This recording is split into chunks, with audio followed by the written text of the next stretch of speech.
नमस्कार, बुलेटिन में स्वागत है आपका और मैं हूं आपके साथ जागृति खंतवाल। और बात देवभूमि की। समान नागरिक संहिता को लेकर कांग्रेस अभी वेट एंड वॉच की मुद्रा में है। कांग्रेस इसके ड्राफ्ट के सार्वजनिक होने का इंतजार कर रही है। कांग्रेस ने समान नागरिक संहिता समेत स्थानीय मुद्दों को लेकर हर लोकसभा क्षेत्र में स्वाभिमान न्याय यात्रा निकालने का निर्णय लिया है।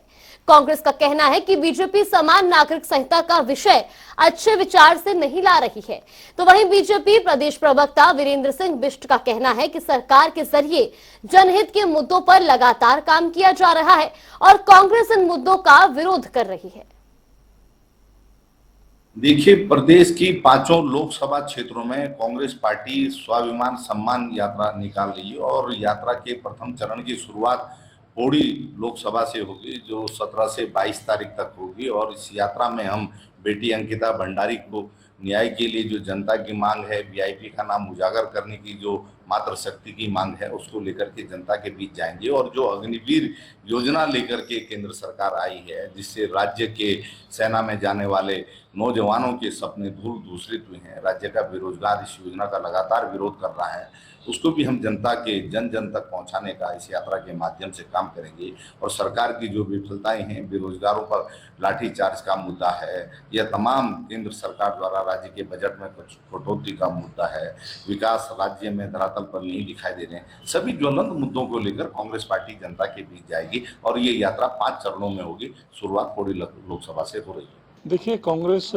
पार्टी का जो रवैया है वो तुष्टीकरण का रवैया है। वो देश हित में, देश के व्यापक हित में कहीं कोई सोच नहीं रही है, ना ही कोई उसको इस चीज़ की ज़रूरत महसूस हो रही है। समान नागरिक संहिता देशवासियों के व्यापक हित में है। अपने उत्तराखंड सरकार ने जो इसकी पहल की है, जो शुरुआत की है, और उत्तराखंड राज्य पहला समान नागरिक संहिता लागू करने वाला राज्य बनने वाला है, इसका भी उनको मान और सम्मान करना चाहिए। वो जिस तरीके से बात कर रहे हैं, उन बातों का कोई आधार नहीं है। जो समान नागरिक संहिता राज्य सरकार लेकर आ रही है और जिस समान नागरिक संहिता को लाने के बाद देश के प्रधानमंत्री नरेंद्र भाई मोदी जी ने कहा है, उस पर उनको भरोसा करना चाहिए। इसमें सभी पक्षों का ध्यान रखा गया है, ध्यान रखा भी जाएगा। कहीं कोई अपने को असहज महसूस नहीं कर सकता है। तो कांग्रेस की जो यात्रा है, ये यात्रा एक ढकोसला है, अपने वर्चस्व की लड़ाई है। कांग्रेस लोगों के बीच में दिखना चाहती है, लेकिन उसको ये नहीं मालूम कि जो ये ड्रामा कर रही है, उसे इसका बहुत बड़ा नुकसान और खामियाजा भुगतना पड़ेगा। देखिए, प्रदेश देहरादून की गुनियाल गांव में निर्माणाधीन सैन्य धाम में अमर ज्योति की स्थापना की गई, जिसमें उत्तराखंड के शहीदों के घर के आंगन की मिट्टी को संलिप्त किया गया। आपको बता दें कि विगत कई महीनों से सैन्य धाम के लिए शहीदों के आंगन की पवित्र मिट्टी को लाया जा रहा था। आज 1734 वीर शहीदों के आंगन की मिट्टी को अमर ज्योति के कुंड में स्थापित किया गया। तो वहीं सैन्य धाम आने वाले शहीद परिवारों की महिलाओं ने मुख्यमंत्री सहित गणेश जोशी का आभार व्यक्त करते हुए कहा कि उन्हें यह विश्वास ही नहीं हो रहा है कि भाजपा सरकार सैनिकों को इतना सम्मान देने का काम कर रही है। उन्होंने कहा कि यह हमारे लिए गौरवान्वित करने वाला क्षण है। उत्तराखंड वीरों की भूमि है, राष्ट्रभक्तों की भूमि है। देश की रक्षा करने वाला हर 5वां सैनिक हमारे उत्तराखंड से होता है। अभी तक लगभग 1,500 से अधिक लोगों ने देश की सीमा पर रक्षा करते हुए अपने प्राणों की आहुति दी है। और उनके सम्मान में ये सैन्य धाम उत्तराखंड सरकार बना रही है। मुख्यमंत्री जी का जो संकल्प है, मोदी की जो परिकल्पना है, जो हमारी सरकार का जो ड्रीम प्रोजेक्ट है, उसको पूरा करने का सौभाग्य एक पूर्व सैनिक को, सैनिक कल्याण मंत्री को मिला है। और आज अमर जवान ज्योति जो सैनिकों के सम्मान में दिन रात जलती रहेगी, उसको हमने पूरी विधि विधान के स्थापित किया है। और धाम का मतलब एक पवित्र स्थान से होता है। बाबा हरभजन सिंह, बाबा जसवंत सिंह के मंदिर इसमें हम बना रहे हैं। इसका मुख्य द्वार उत्तराखंड के गौरव, देश के पहले श्री बिपिन रावत के नाम पर होगा। नेता प्रतिपक्ष यशपाल आर्य ने यूनिफॉर्म सिविल कोड पर बयान देते हुए कहा कि इसको सभी की सहमति के बाद ही लागू किया जाना चाहिए।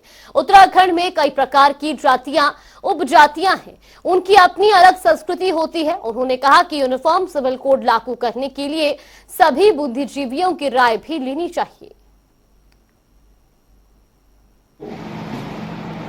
एकरूपता लाना संभव नहीं है और अभी इसको लागू करना भी उचित नहीं होगा।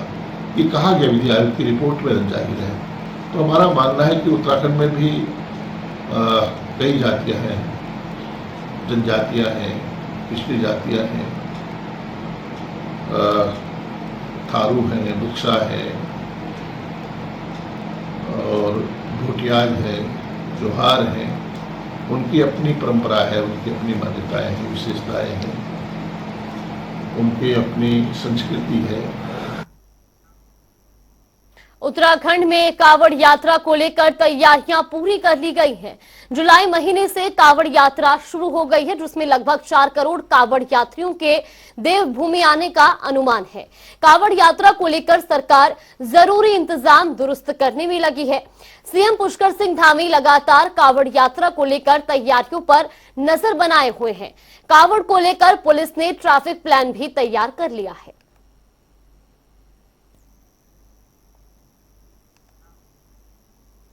गढ़वाल के नए कमिश्नर के रूप में विनय शंकर पांडे ने आज अपना पदभार ग्रहण कर लिया है, जो मौजूदा समय में प्रदेश के मुख्यमंत्री के सचिव भी हैं।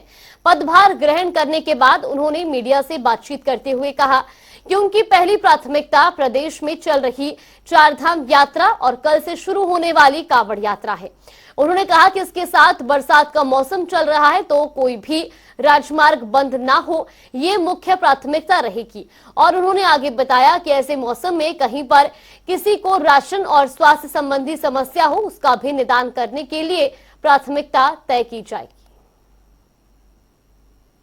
देखिए, आपको पता है कि उत्तराखंड में जो गढ़वाल मंडल है, इसके अंदर गत 7 जिले आते हैं और ये काफ़ी बड़ा मंडल है और मुख्य रूप से यहाँ हमारी चारों धाम यहीं पर अवस्थित हैं।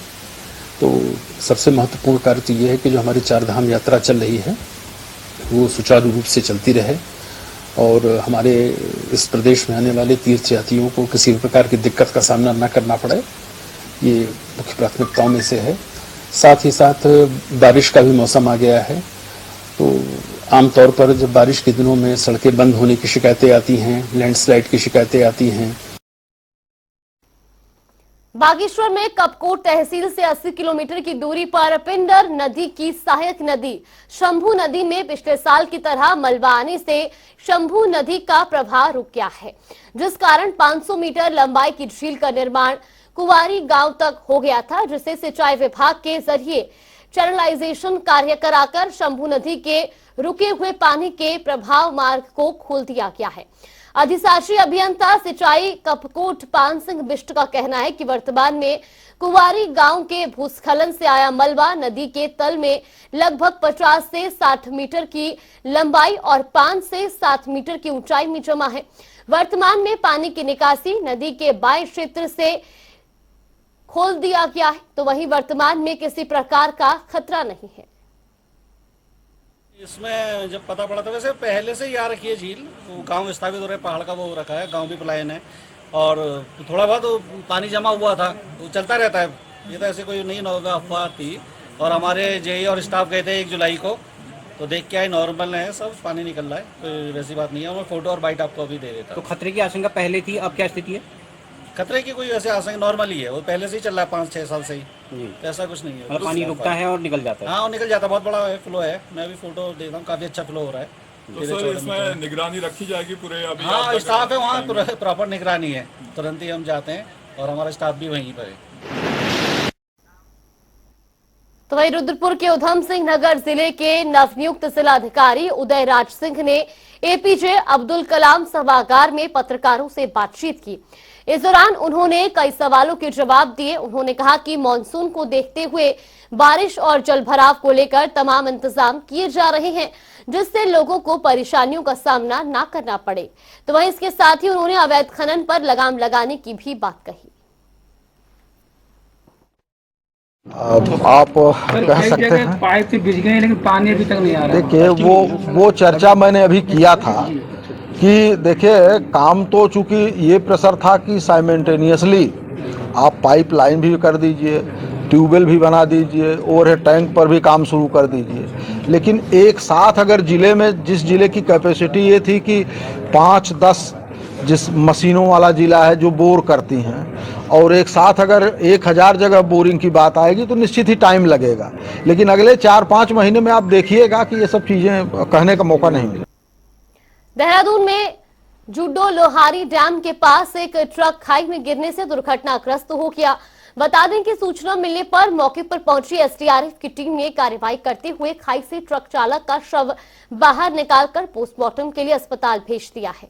बता दें कि मृतक युवक उत्तरकाशी नमकीन की सप्लाई के लिए गया था और वो वापसी के दौरान जुडो लोहारी डैम के पास वाहन अनियंत्रित होकर अचानक खाई में जा गिरा। बागेश्वर में कुंवारी की शंभू नदी में फिर एक बार झील बनने लगी है, जिससे कुंवारी गांव के लोग फिर सहम गए हैं। 1 साल पहले कुंवारी गांव की तलहटी में बहने वाली शंभू नदी में झील बनने की बात सामने आई थी। तब प्रशासन ने आनन फानन में एक टीम बनवाकर शंभू नदी में भेजी और तत्काल नदी का मुहाना खोलकर यहां से पानी की निकासी करवाई थी। कुंवारी नदी से लगातार हो रहे भूकटाव से एक बार फिर शंभू नदी में झील बन रही है। ग्रामीणों के अनुसार सीजन में झील का आकार पहले की तुलना में काफी बड़ा हुआ है। इस झील से भले ही बागेश्वर जिले को बहुत ज्यादा नुकसान ना हो, लेकिन गढ़वाल क्षेत्र में ये झील भारी तबाही का कारण बन सकती है।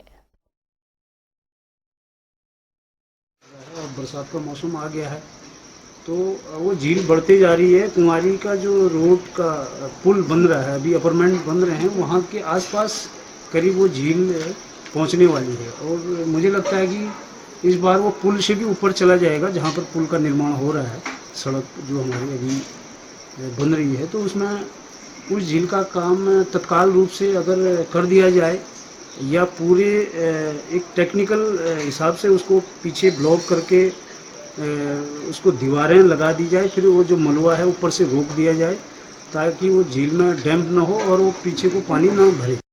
हल्द्वानी नगर निगम क्षेत्र में तंबाकू उत्पाद बेचने के लिए नया नियम लागू होने की खबर से व्यापारियों में खासा आक्रोश है।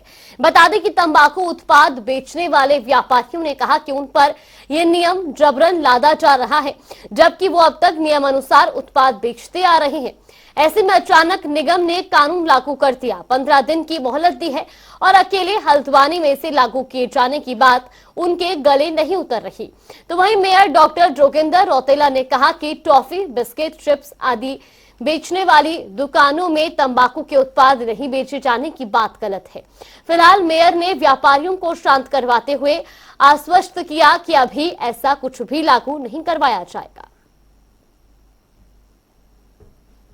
देखिए, तंबाकू उत्पादों के विषय में एक सर्कुलर नगर निगम नगर आयुक्त की तरफ से जारी किया गया है। वो शहरी विकास निदेशालय की तरफ से के क्रम में किया गया है और सभी जितने भी व्यापारी हैं, चाहे वो फुटकर हैं या थोक वाले हैं, वो सब यहाँ पर आए हुए हैं। 2 बातें उनकी, एक तो लाइसेंस शुल्क और रजिस्ट्रेशन शुल्क को लेकर है और दूसरा विषय उनका कि हम लोग अपने तंबाकू उत्पादों के साथ अन्य चीज़ें भी बेचते हैं जिससे हमारी रोजी रोटी चलती है। मैं आपको बता दूं, नगर निगम प्रशासन, जिला प्रशासन आज व्यापारी का इस तरह उत्पीड़न कर रहा है कि व्यापारी न जीने को न मरने को, व्यापारी की स्थिति ऐसी हो गई है कि बेहाल हो गया है। जबकि मैं आपको बता दूं, हमारा व्यापारी धूप, बारिश, गर्मी सब में तपकर व्यापार करता है और सारे टैक्सेस देता है। इनके टैक्सों से देश चलता है, प्रदेश चलता है, लेकिन फिर भी सारी मात व्यापारियों पर ला दी जा रही है। एक मेन प्रॉब्लम तो सर जी ये है कि इन लोगों ने इसके साथ कोई भी खाद्य सामग्री बेचने के लिए प्रतिबंध लागू किया है, जो बड़ा मुश्किल है। दूसरा समस्या ये है कि यदि हम पान से 200 कमाएं या सिगरेट से 200 कमाएं तो हमारे सारे बच्चे में 30-40 साल इस काम को करते हुए हो गए। सब बच्चे पढ़ते हैं इस सब में, कोई भी बच्चा रोजगार में नहीं है। और यदि ये कानून लागू हो जाता है तो जो हम कमाते हैं वो तो यही नगर पालिका को देना पड़ेगा, बाकी हमारे बच्चे कैसे पलेंगे। हम कहाँ विस्थापित होंगे? इस काम को दूसरा काम कैसे कर सकते हैं इस उम्र में हाथ जाकर? देहरादून में जिलाधिकारी सोनिका ने जनता दरबार लगाकर जनता की समस्याओं को सुना, तो वहीं ज्यादा जानकारी देते हुए जिलाधिकारी ने बताया कि जनता दरबार के दौरान कुल 107 शिकायतें प्राप्त हुई हैं। तो वहीं जनता दरबार के दौरान हर बार की तरह इस बार भी सबसे ज्यादा शिकायतें जमीनों को लेकर हुई, आपसी विवाद को लेकर सामने आई हैं। साथ ही अन्य शिकायत बिजली पानी से संबंधित रही और 2 शिकायत समाज कल्याण विभाग की थी, जिसका तत्काल कार्रवाई करते ही समाधान कर दिया गया है। मेजरली जैसे होता ही है कि आपसी विवाद में लैंड डिस्प्यूट के जो होते हैं मोर और लेस वही शिकायतें मेजॉरिटी में होती हैं। उसके अलावा बिजली पानी और कहीं अगर कोई नाली में चोक है या कुछ है, उस तरह के इश्यूज भी हैं। थोड़े ऑन द स्पॉट भी मैम कुछ सॉर्ट आउट की जाती है, कुछ रही एक बार ऐसी जो सॉर्ट आउट की गई? नहीं, जो लैंड से रिलेटेड नहीं है डिस्प्यूट्स ना, वो मोर और लेस हम कोशिश करते हैं कि वहीं पे रिजॉल्व हो जाएं। कंसर्न को हम बता देते हैं। जैसे अभी 2 समाज कल्याण की 2 शिकायतें आई थी, मोर और लेस उसमें जो भी सर्टिफिकेट बनने होंगे वो बन जाएंगे। फॉर्म्स मेरे यहाँ ही जमा करा के चले गए थे। ऐसी जो शिकायतें होती हैं वो बहुत रिजॉल्व हो जाती हैं, लेकिन जो लैंड से रिलेटेड डिस्प्यूट्स होते हैं जिसमें अड़ोसी पड़ोसी का कोई विवाद है, उसमें मौके पर जाना पड़ता है टीम को और रिजॉल्व करना पड़ता है। उत्तराखंड में लगातार बारिश के चलते मौसम विभाग की ओर से अलर्ट जारी किया गया है, जिसके बाद रामनगर सिंचाई विभाग भी अलर्ट हो गया है। बता दें कि अब कोसी बैराज में लगे सभी गेटों को सेंसर तकनीक से जोड़ा जा रहा है, जिसके बाद कोसी बैराज में जलस्तर के बढ़ते ही सभी गेट अपने आप ऊपर उठ जाएंगे। इस बारे में अभियंता जावेद अहमद ने बताया कि कोसी बैराज के 10 गेटों को पहले कर्मचारी जलस्तर बढ़ाने पर हाथों से खोलता था, जिससे कर्मचारी को काफी दिक्कतों का सामना करना पड़ता था। लेकिन अब सभी गेटों को हाईटेक की नई तकनीक से जोड़ा जा रहा है, जिसकी तैयारियां पूरी हो चुकी हैं।